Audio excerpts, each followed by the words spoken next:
aclamada periodista en Cuba. Su lucha por la libertad no es de una víctima, sino de una persona feliz que no ignora el sufrimiento humano, sobre todo el que es perpetuado por más humanos.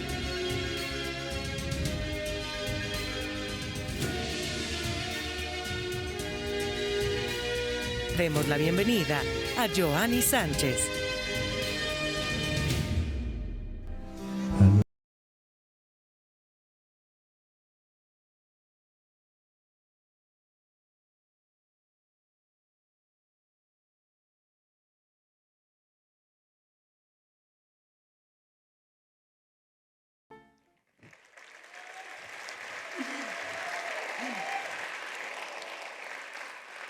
Hola, buenas tardes. Mi nombre, ya lo saben, Joanny Sánchez. Soy cubana, periodista, ciudadana y estoy aquí esta tarde en Puebla, México, invitada a este Festival de las Ideas, no solo para hablarles de mi país, sino especialmente para contarles sobre algo que parecía imposible y sin embargo no lo era.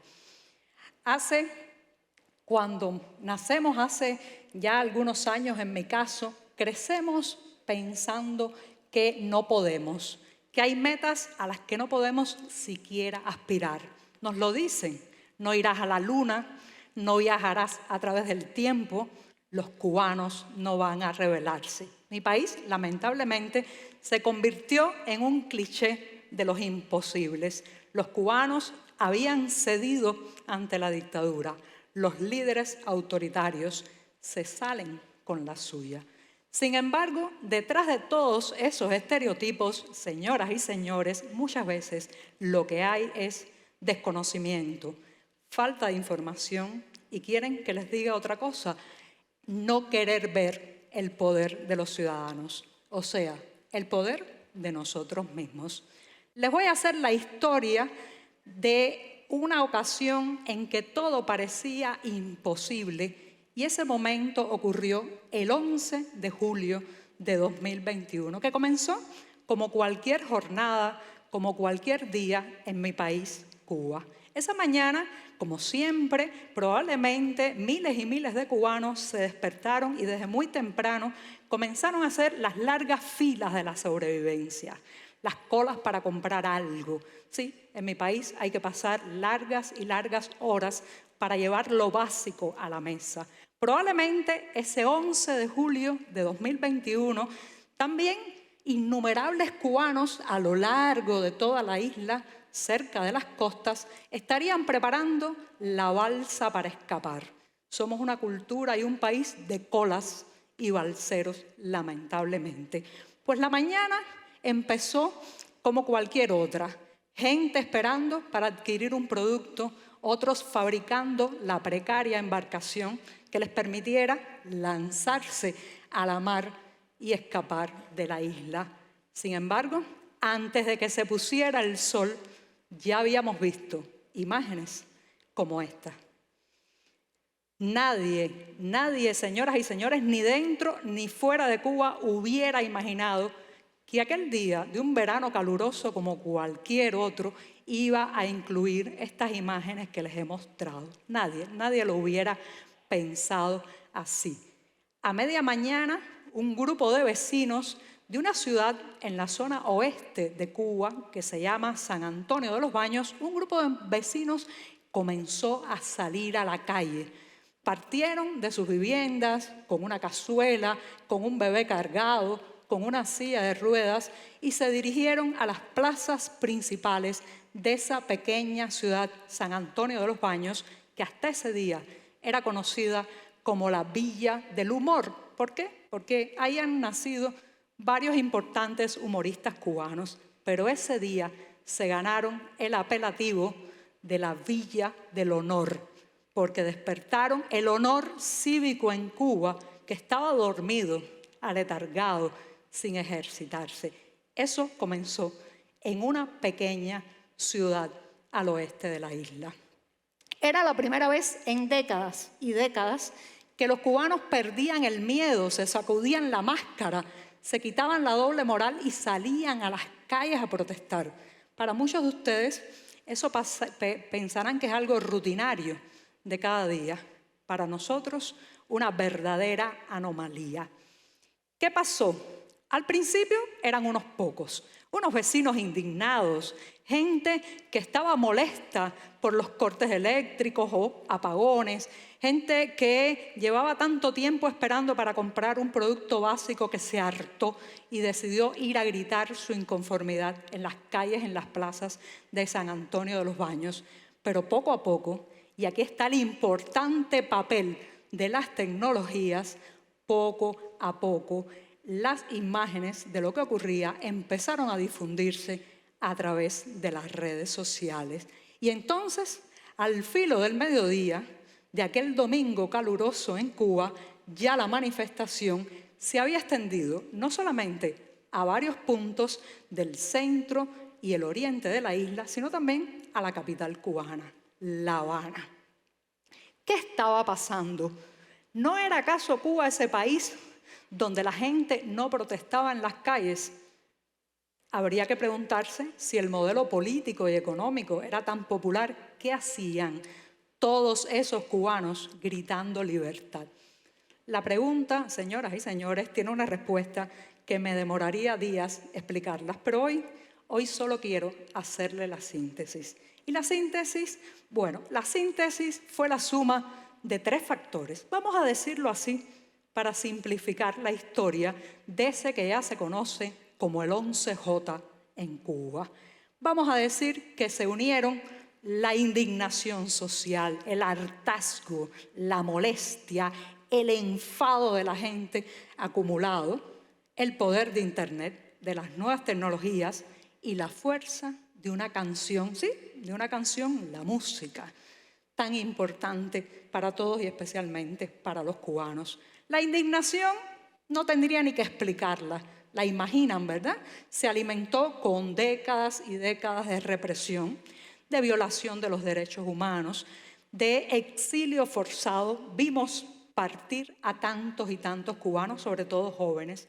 Nos tuvimos que colgar tantas veces la máscara de la simulación, del silencio, la máscara de el no se puede hablar, el que hay que tener cuidado. Y ese cuidado, si no lo teníamos, podíamos terminar en la cárcel. Lo peor no es terminar en la cárcel, es terminar en la cárcel por la delación de un amigo, de un vecino, de un familiar. Décadas y décadas. Mi madre nació con el castrismo, yo nací con el castrismo. Mi hijo va a cumplir 30 años y nació con el castrismo. La Internet y las nuevas tecnologías también fue un pilar importante de estas manifestaciones. Solo en diciembre de 2018 los cubanos aterrizamos en Internet a través de nuestros móviles. Creo que fuimos de los últimos países del planeta que pudieron brindar a sus ciudadanos el servicio de navegación a Internet desde los móviles.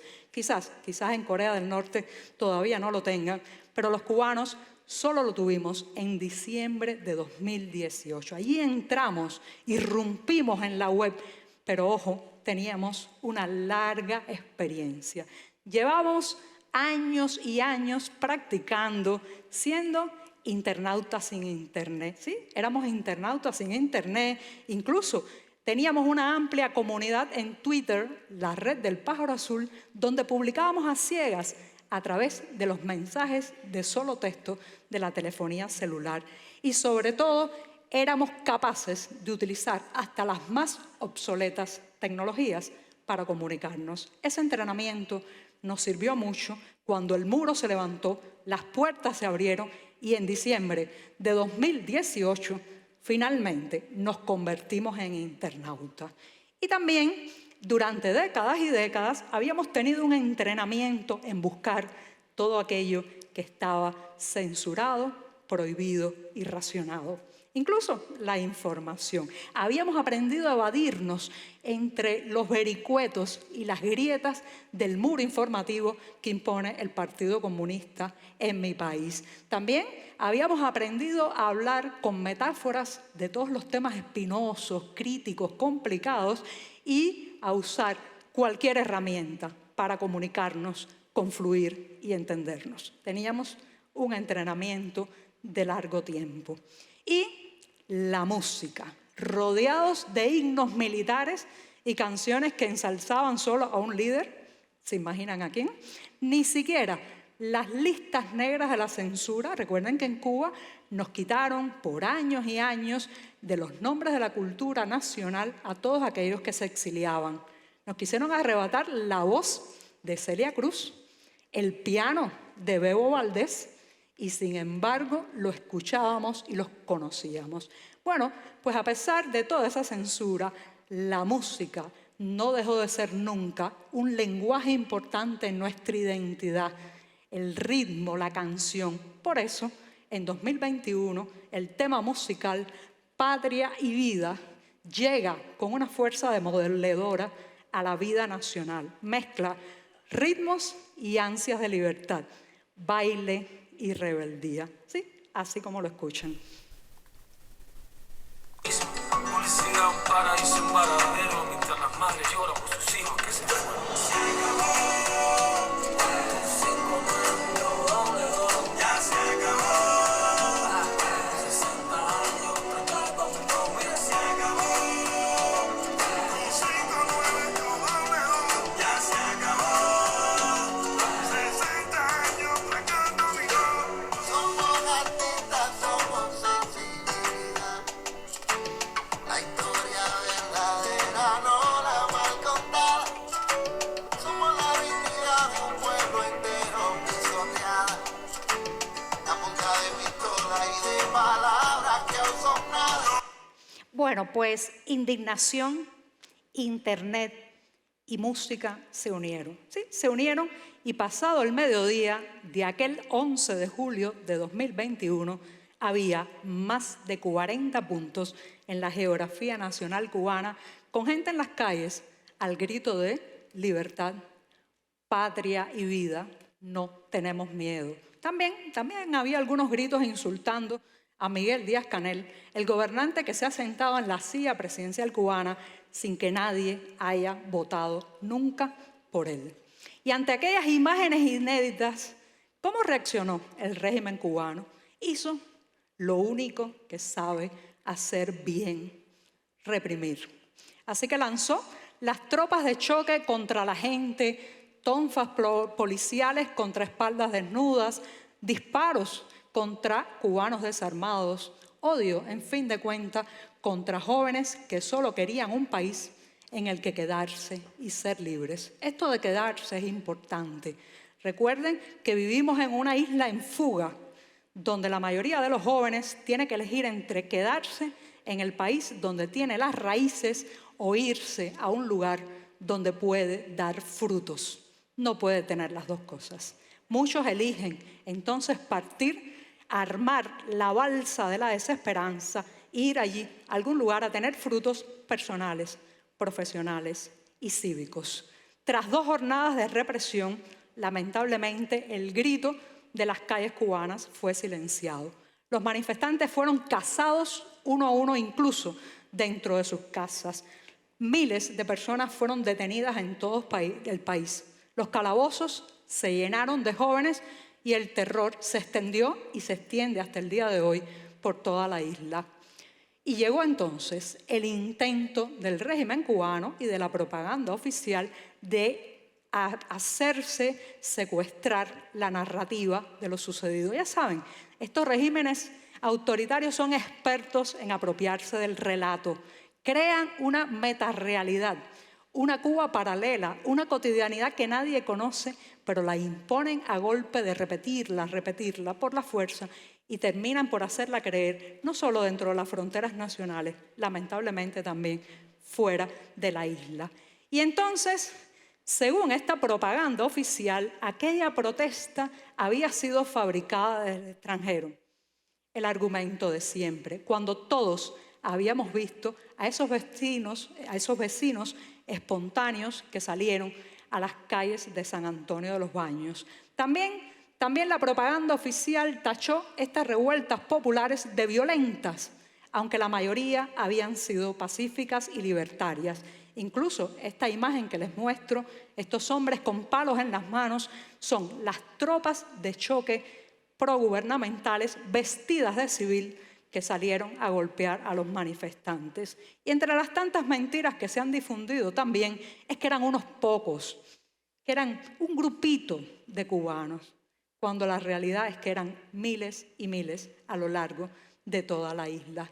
Desde entonces el régimen ha hecho todo lo posible para evitar otro 11J, otro 11 de julio. Condenó a prisión a más de 1.000 participantes en aquellas protestas. Algunos de ellos están condenados a penas de prisión de más de 25 años. Incluso algunos de ellos no tenían siquiera la edad que es la misma cantidad de años a la que han sido condenados. Y también desencadenó una cacería de brujas, una persecución en Internet.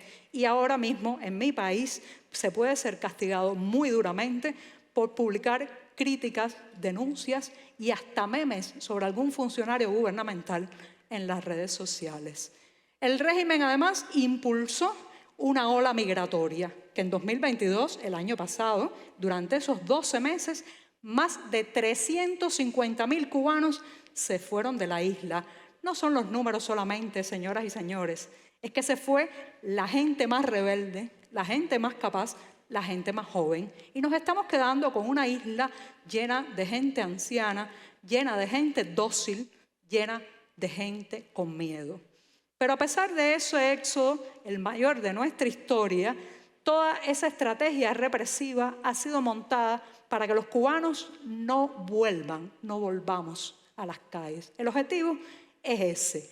Quieren arrebatarnos la plaza real, la Cuba física, concreta, esa que tuvimos al menos ese día, una Cuba real que habíamos ido reconstruyendo en el mundo virtual, pedacito a pedacito, kilobyte a kilobyte, tweet a tweet, post a post. Habíamos ido reconstruyendo ese espacio físico, esa isla, y una vez que la llevamos a la plaza real, pues nos la quieren arrebatar.